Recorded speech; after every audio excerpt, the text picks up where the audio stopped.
You found us here at Homebrewer TV. We got some fun to do today. We're going to talk a little bit about calibration. I got some more tips for you. We got some beers to taste and some questions from viewers. You stay with us.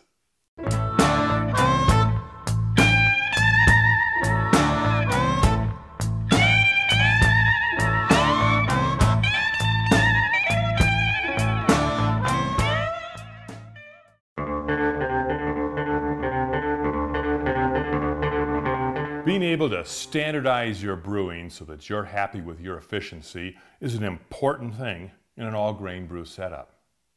And one of the things that we are always constantly checking is temperatures of various vessels, such as our hot liquor tank and our mash tun. Now we know we want to get to a certain exact temperature when we're mashing out our grains.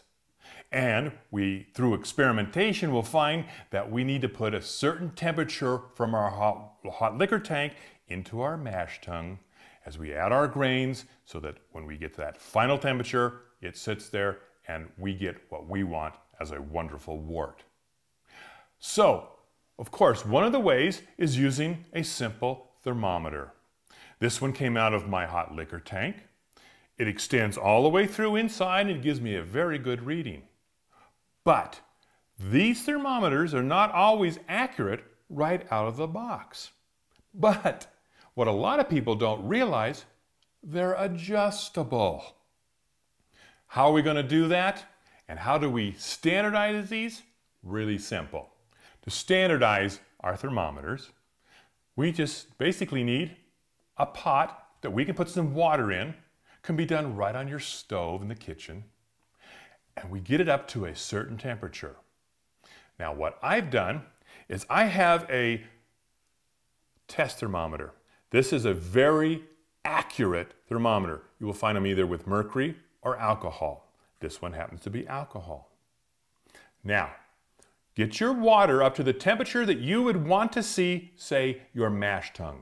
Let's say it's 150 degrees. So, using this thermometer to get the temperature there, we want to make sure once we're at 150 degrees, great. We take it off of the stove and now take your dial thermometer, put it in and let it take a reading. I found with this one, I was initially at 156 degrees when it was 150 degree water. To make the adjustment on your mechanical thermometer is this simple little nut on the back. Did you ever wonder what that nut was for? Well, take your wrench, gently, you don't need to move it much, make small adjustments, and then continue testing. So now you've made your adjustment on your dial thermometer. Now I do this probably once every 6 months. I want to make sure that it stays dialed in. And I happen to have a couple of these, and each of them is done the same way, using the corresponding temperature that I want them to be most accurate. So, standardize your brewing temperatures will help solve a lot of problems, and it'll make you very efficient in your brewing.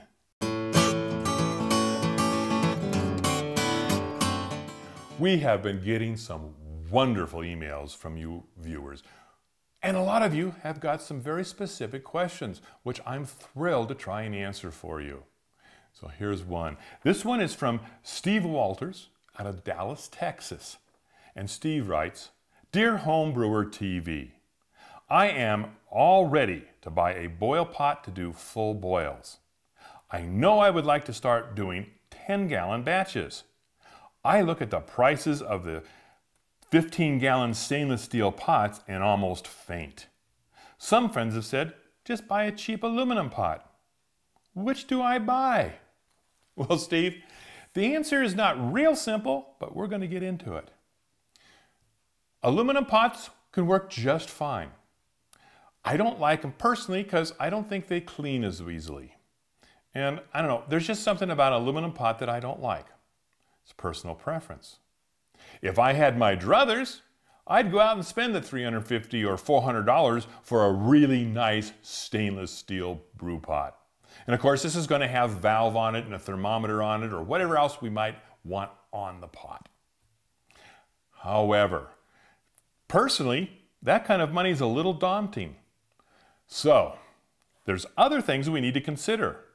We not only have to buy a brew pot, but because you're doing larger batches, your stove is not going to heat a 15-gallon pot to boil. So we've got to have a burner. We're probably looking at a propane burner.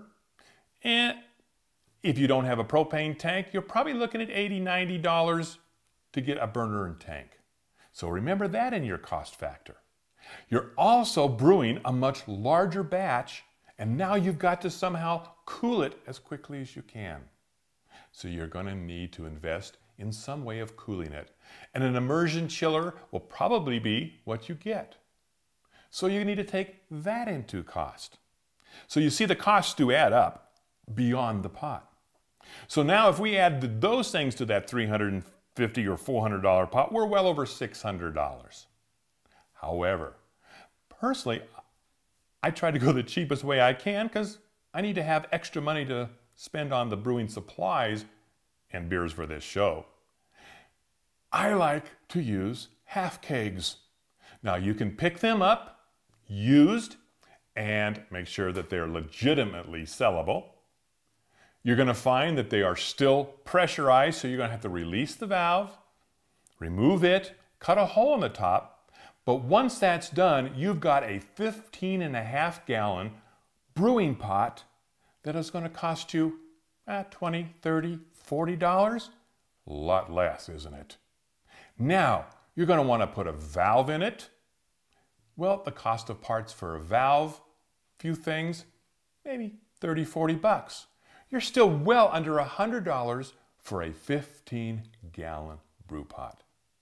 So, my personal choice is to convert an old used keg. I hope that answers your question, and I hope to hear about your brewing soon. A quick tip today for converting half kegs into brew pots or other components for your brewery. You're going to want to cut the top out of that keg. And it can be a daunting task, but it really can be simple.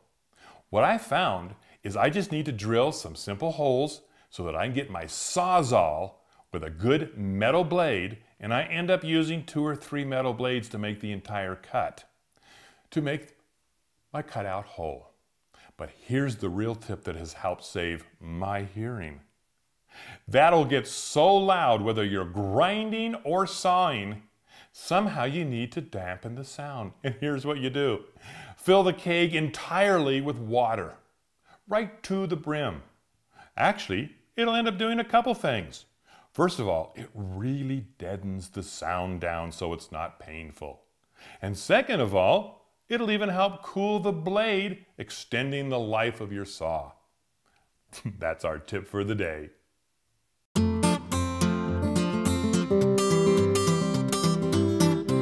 Welcome to the tasting room. I just thought I'd share something with you. We always do this segment as the last segment of the entire show.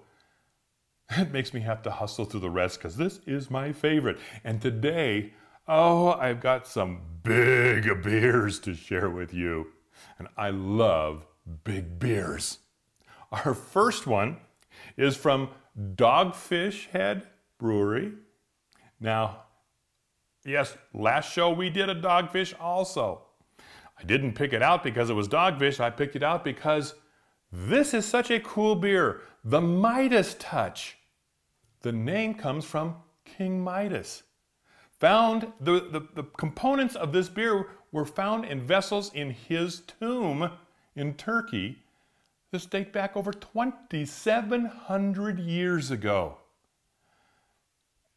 I'm excited. The other thing, 9% alcohol and 16 IBUs, International Bittering Units. So let's get started. I don't know, I'm already starting to want to drool.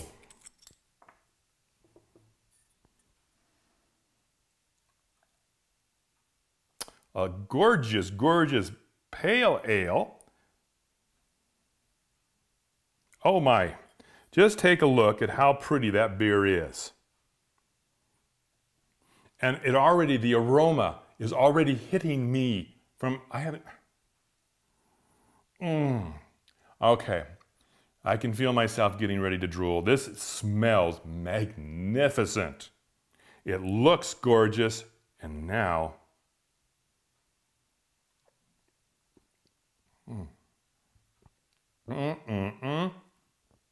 oh, this has got a flavor explosion in the mouth, and that's the best way I can describe it. Literally a flavor explosion. It's more than just malts and hop. This has got almost a berry kind of taste or a slight fruity taste to it. It's delicious. It's very refreshing. And 9% alcohol, how sweet is that? Oh, this is, yeah, the Midas touch hits it right on. I'm going to give it at least 3 thumbs up. I may have to go 3.5. That is really good. Well, our next beer is Old Stock from North Coast Brewing. Now, I've also tasted some North Coast Brewing beers in the past. Old Rasputin is one of them. I really like their beers. Their brewery is delightful. It's in a little town outside of Mendocino known as Fort Bragg, right on the Mendocino coast, which is a gorgeous area to go visit.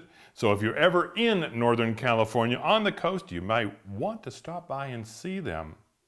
They do some really nice beers. Now this beer is 12.5% alcohol with a 35 IBU, the International Bittering Unit. You may be wondering, why am I saying IBU, International Bittering Unit? I've been yelled at by a few viewers because they didn't know what that term was. So we're just putting it out there for you. But let's get into this beer.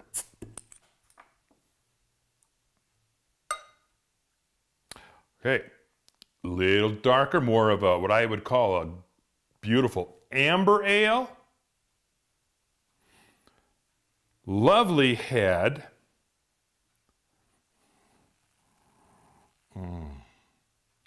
Okay, there's just times that the aromas can be so alluring, so exciting that you can't wait to taste it. And this is one of those. The hops are just wonderful. Now this is they call their Old Stock Ale. This stuff can sit around for years and just gain in its ability to satisfy a magnificent taste, particularly if you like big beers. So let's give it a taste.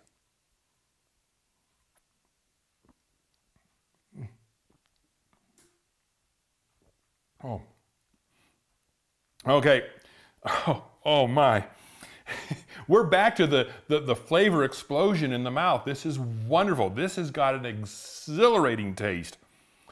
It's not quite as fruity as this one, which this is not a bad fruity. By all means, I don't like real fruity beers. This is not a bad fruity. This is a delicious fruity. This is a real great malt flavor.